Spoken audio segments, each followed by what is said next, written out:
নির্বাচন কেন্দ্রিক যে সংস্কারগুলো প্রয়োজন, অর্থাৎ নির্বাচন কমিশন, প্রশাসন, আপনার আইন শৃঙ্খলা বাহিনী, জুডিশিয়ারি, এই কথাগুলি আমরা বলেছি।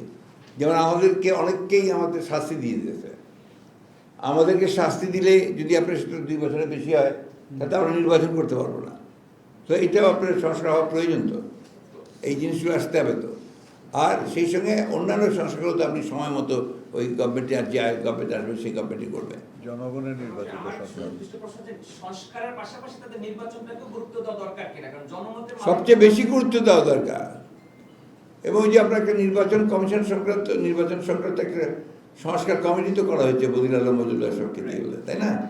আমার তো মনে হয় অতি দ্রুত, এটা 2 মাসও লাগার কথা না, এবং 2 মাসের মধ্যেই উনি যদি দিয়ে দেন তার একটা নির্বাচন করে করতে হবে।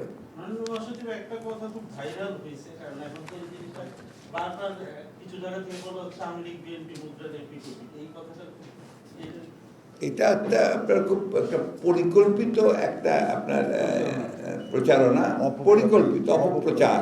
এবং এটা করেই তারা আপনার যারা দুষ্টু, যারা আপনার বলি সবসময় যারা ফায়দা লুটতে চায়, তারা ওই ফায়দাটা লুটতে চায়।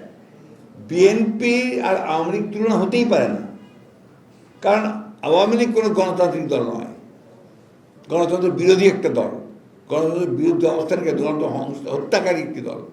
আর বিএনপি হচ্ছে গণতন্ত্রকে জীবন্ত করার দল। 1975 সালে স্বাধীনতার ঘোষক শহীদ প্রেসিডেন্ট জিয়াউর রহমান, তিনি একদলীয় গণতন্ত্র ব্যবস্থা থেকে বহুদলীয় গণতন্ত্র নিয়ে এসছেন, মাল্টি পার্টি সিস্টেম নিয়ে এসছেন। বেগম খালেদা জিয়া পার্লামেন্টারি ফর্ম গভর্নমেন্টে নিয়ে এসছেন। আমরাই কেয়ারটেকার গভর্নমেন্ট সিস্টেম চালু করেছি। সুতরাং এই দেশে গণতন্ত্রের প্রাতিষ্ঠানিক উদ্ধার ক্ষেত্রে যে ফান্ডামেন্টাল জিনিস, প্রত্যেকটা আমাদের হাতে করা, এবং আপনার ক্ষমতা হস্তান্তর করা শান্তিপূর্ণভাবে, সেটা আমরা করেছি।